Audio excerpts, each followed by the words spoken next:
6월 15일 방송을 시작하겠습니다. FOMC 금리 동결 발표가 있었죠.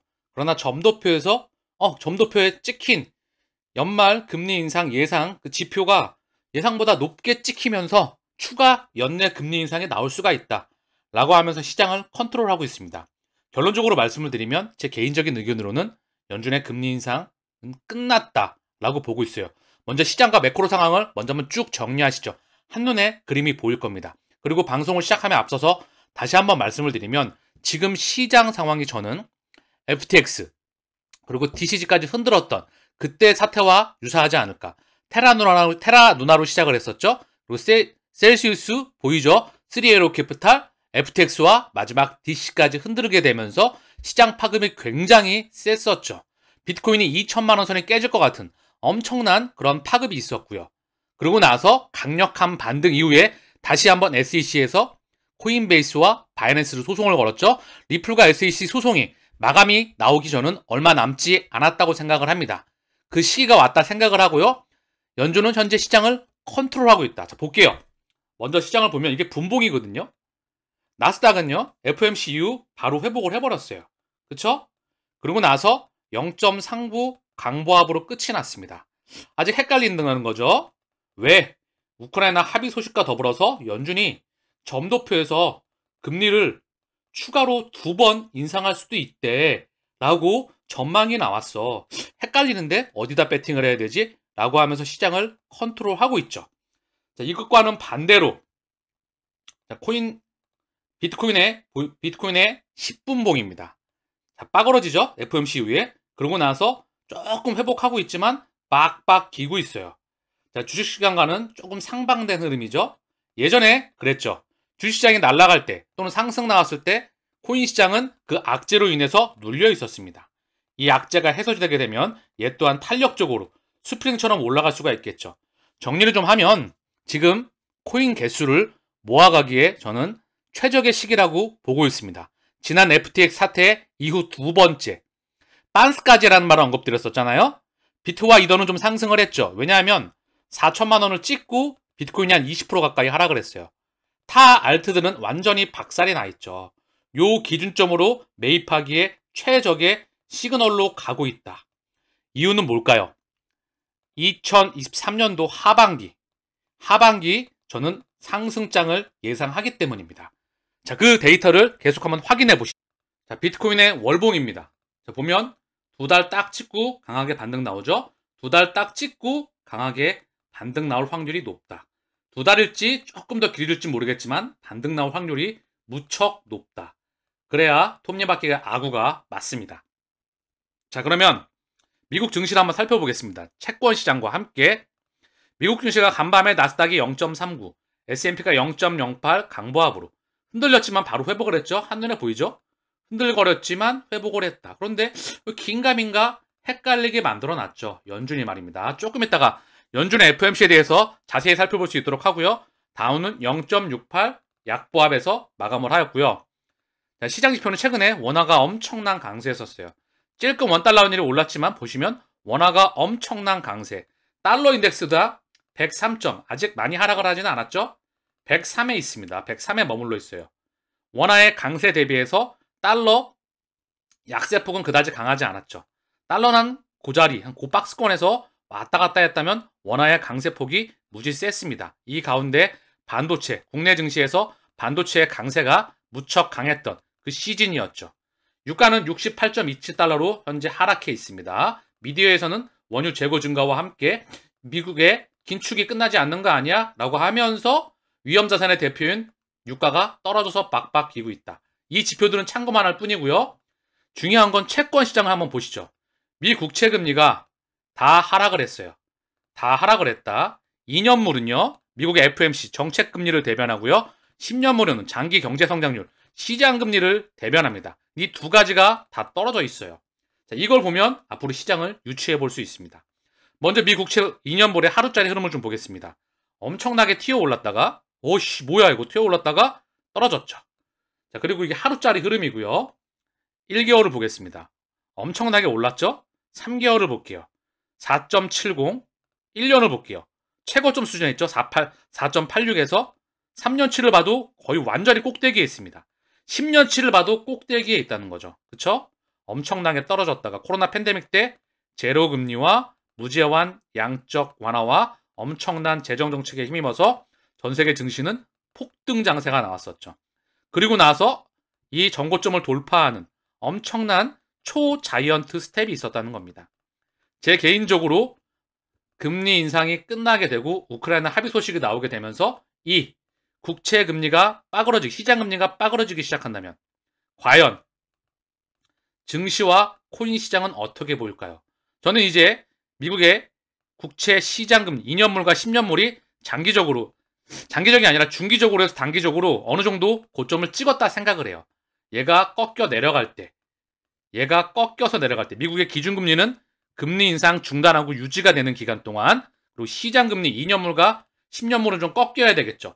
이게 꺾이는 동안 이제 이 바늘로 폭폭폭 찌르던 게 좀 가라앉게 되면서 증시에 강력한 상승장에 나올 확률이 무척 높다 생각을 합니다. 자, 10년물도 마찬가지예요. 하루짜리가 엄청 튀었다가 훅 내려왔죠. 1, 2개월로 보더라도 최고점 분위기입니다. 3개월로 봐도 최고점 부근, 1년치로 봐도 4.2를 찍고 거의 내려온 폭이 많지 않습니다. 3년치를 봐도 최고점, 10년치를 봐도 최고점 부근이죠. 똑같아요. 2년물과 함께. 얘가 시장금리의 기준이죠. 미국채 10년물이, 국내는 1년과 3년이에요. 어쨌든 단기의 기준, 국내는 3년은 국내는 단기입니다. 미국은 2년이 단기고요. 10년이 장기물의 기준이에요. 이게 정책금리, 다시 한번 장기경제선언과 시장금리를 대변합니다. 어쨌든 중요한 건 얘가 꺾여 내려올 때가 다가온다. 그거는 연준의 기준금리 중단 발표. 오늘 발표를 하지 않았어요. 뭘 했죠? 또 컨트롤하는 시장 컨트롤 잡기에 나섰다. FOMC에서. 그러나 그 이면에는 금리 인상 중단 발표를 저는 개인적으로 했다 보고 있습니다. 이유는 이렇게 말하면 모든 미디어가 점도표에다가 점 몇 개 찍어놓고서 연말에 금리 2번 더 올릴 수 있어. 최종 금리의 점도표가 그 기준점을 나타내고 있어. 이 부분을 언급을 드리면 이 부분은 항상 유동적입니다. 매번 FOMC 또는 바뀔 수가 있어요. 점 찍는 점도표가 바뀔 수가 있다는 거죠. 자, 기관 투자자 이대영이라고 하는 분의 트위터인데요. 자, 참고만 할 수 있는, 저랑 보는 관점이 비슷합니다. 한 달 전에 연준은 일시 금리 인상 그 사이클이 일시 중지 기간이라고 말했습니다. 자, 6월에 스킵하고 7월에 금리 올릴 수 있다. 몇 주 전에는 6월에 0.25% 확률이 80%였습니다. 나는 내 자신의 분석을 신뢰합니다. 20년 동안의 금융시장 및 경제 분야의 경험에 관한 것입니다. 연준의 금리 인상 사이클이 끝났습니다. 자, 중요한 건 연준은 헷갈리게 말하고 있지만 내 연구와 내 자신의 분석은 이자율 주기가 끝났다는 것을 보여주고 있습니다. 자, 저랑 동일한 매크로관을 언급하고 있다는 거죠. 자, 미디어에서는 이렇게 말하고 있습니다. FOMC 점도표 올해 금리 5.5에서 5.75로 전망한다. 추가 금리 인상 가능성. 자, 그리고 연준 기준금리 향후 인상 가능성 열어놔. 어떻게? 제가 아까 방금 전에 언급드렸던 점 몇 개 찍어놓고 말입니다. 이건 항시 유동적이에요. 실제 성명서에서도 데이터, 성장률과 물가와 실업률과 고용률, 그리고 매크로 경제 상황을 지켜보면서 결정될 수가 있다. 그리고 인플레이션 2%를 잡아야 되겠다. 못 잡습니다. 조금 있다가 성명서를 자세히 한번 보시죠. 여러분도 동의하지 않으실까? 그런 생각을 합니다. 자, 그래서 연준의 성명과 전망은 매우 매파적이었으나 파월 의장의 기자회견은 인플레이션 파이팅 내용이나 7월 금리 인상을 확정 짓지 않았다는 점에서 다소 낙관적이다. 금리 인상을 한다는, 언제 하겠다는 또 말은 없었어요. 자, 그리고 파월 금리 인하 약 2년 후로 예상을 한다. 7월 회의에 대해선 결정한 것 없어. 자, 연준의 홈페이지입니다. 여기 FOMC 성명서 한번 보시죠. 자, 처음부터 끝까지 길지 않기 때문에 보겠습니다. 여러분이 한번 느끼시길 바랍니다. 일상적인 말로 코멘트를 하면서 점도표로 시장을 컨트롤하고 있다는 게 느껴지실 겁니다. 최근 지표에 따르면 경제활동은 완만한 속도로 계속 확장되고 있습니다. 경제활동이 확장되고 있습니까? 경제가 빠그러지고 있죠. 최근 몇 달 동안 일자리 증가, 이것 또한 마사지를 저는 지표를 했다고 생각을 합니다. 최근 몇 달 동안 일자리 증가, 정규직 증가가 아니라 파트타임이 상당히 많았죠. 경고했고 실업률은 낮은 수준을 유지했습니다. 최근에 실업률이 또한 올랐죠. 인플레이션은 여전히 높은 수준이죠. 초인플레이션, 소비자 물가 상승률이 9% 올라간 것 대비해서 완전히 꺾여버렸죠. 그러나 2% 대비해서는 많이 올랐습니다. 2%는 못 잡습니다. 미국 은행 시스템은 건전하고 탄력적입니다. 가계와 기업에 대한 미국 은행 시스템이 건전하고 탄력적입니까? 잠깐 이것도 한번 체킹하고 갈게요. 보면 퍼스트 리퍼블릭 은행위기 최저마. 이게 중소형 은행, 미국의 그리고 실리콘밸리 은행이죠. 실리콘밸리 은행 등 중소은행 파산 여파 신용용색 시작 전망 보도. 이게 물밑으로 살짝 가라앉아 있죠. 금리를 올리게 돼서 만약에 상업용 부동산까지. 자, 오늘도 FOMC 연준에서 파월 연준 의장이 상업용 부동산에서 손실이 불가피하다. 면밀하게 모니터링이다. 상업용 부동산이 건전할 수 있을까요? 과연 은행들이 견뎌낼 수 있을까요? 연준이 계속해서 금리를 올릴 수 있을까요? 저는 시장을 컨트롤하고 있다 보고 있습니다. 자, 계속해서 보겠습니다. 가계와 기업에 대한 엄격한 신용 조건은 경제활동, 고용 및 인플레이션에 부담을 줄 가능성이 있습니다. 이러한 영향의 정도는 불확실합니다. 위원회는 인플레이션 위험에 매우 주의를 기울이고 있다. 장기적으로 2%의 비율, 물가 상승률 2%는 못 맞춥니다. 최대 고용과 인플레이션을 달성하고자 합니다. 연준도 지금 경제 펀더멘탈이 그다지 좋지 않다는 걸 조금은 인지하고 있죠. 인지가 아니라 인지하고 있습니다. 말을 이렇게 하고 있었겠죠. 자, 그리고 점도표에 대한 이야기를 하고 있고요. 자, 핵심 인플레이션 2%를 언급을 하고 있어요. 못 맞춥니다. 통화정책의 스탠스를 좀 정하는 거에 있어서 핵심은 뭐다? 노동시장의 상황, 인플레이션 압력, 기대 인플레이션, 금융 및 국제 상황에 대한 정보를 포함한 광범위한 정보를 고려할 것이다.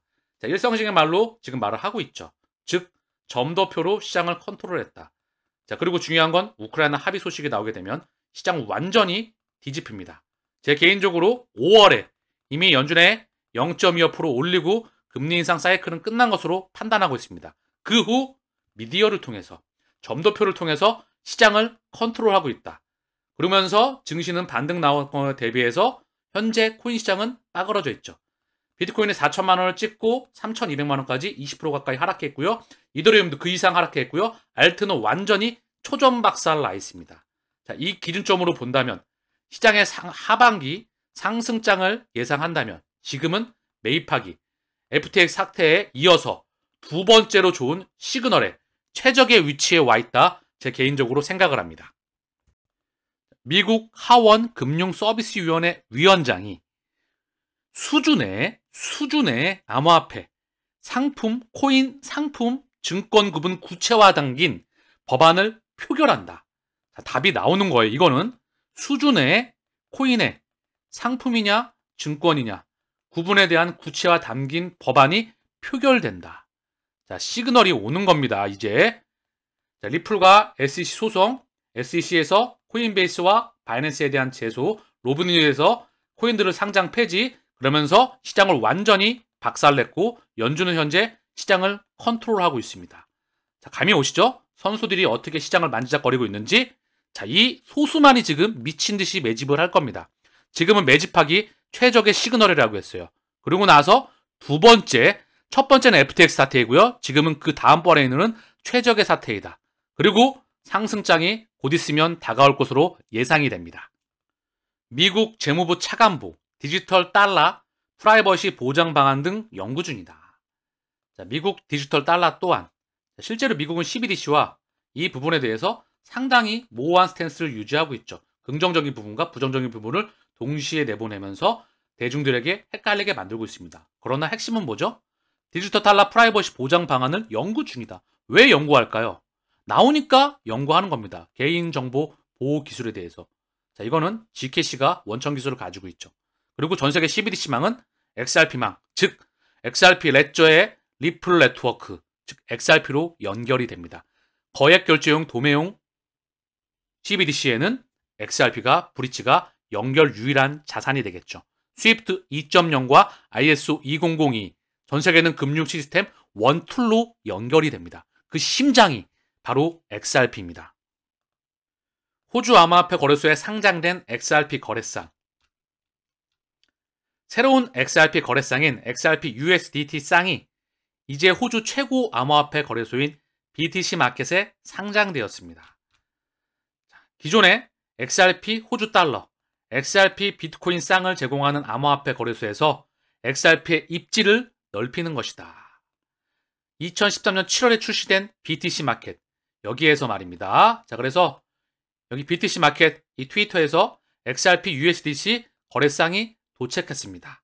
고객은 이제 내일 오후 12시경 시장이 본격적으로 시작되기 전에 주문서에서 입금 출금, 사후 전용 주문을 할 수 있습니다. 오늘 주문하세요. XRP 거래상이 호주 거래소에서 확장되고 있다는 자, 에도파리나님의 트위터인데요. 러시아 정부는 XRP 레저가 선택되었음을 확인합니다. 아틀란티스 프레스의 XRP, 여기 보이시죠? 여기 자료인데요. 이 자료에 논문, 중앙은행 금융, 기술회사의 블록체인 디지털화에 대한 외국 및 러시아 경험이라는 제목으로 리플 및 XRP를 10회 이상 언급합니다. 러시아 정부는 XRP 레저가 선택되었음을 확인한다. 제가 지난번에 보여드렸던 자료 있죠? 바로 이 자료입니다. 제가 자세히 언급을 드렸죠? 이 부분에 대해서. 자, 그러면 다시 한번 보면 결국 러시아가 스위프트 망해서 배제가 됐죠. 스위프트 1세대 달러 기반의 종이화폐 기반의 망해서 배제가 됐습니다. 우크라이나를 침투하고 전쟁을 일으키고 나서 말입니다. 이 이전에 코로나 팬데믹으로 전 세계는 엄청난 물가 인상, 초인플레이션, 연준은 이걸 명분으로 지금까지 2%를 외치면서 엄청나게 자이언트 스텝을 외쳐왔어요. 저는 이게 개인적으로 끝났다고 보고 있습니다. 이제 이 우크라이나 합의 소식이 나오겠죠. 그리고 러시아는 스위프트 망해서 배제가 되고 무역 간 결제에 루브라와 위안화를 채택을 했고요. 브릭스는 5개국에서 19개국, 중동이 더해지고 아세안과 아프리카, 기타 등등이 더해지면서 24개국으로 확장해 나가고 있습니다. 여기에 공동통화를 만든다고 하죠. 이 망이 바로 스위프트 2.0의 일부입니다. 그리고 여기 다시 한번 언급을 드리지만 이 혈관은 리플렛의 확장이다. 이미 물밑 과정을 10년 이상 거쳐왔다. 길은 정해져 있다. 아시겠죠?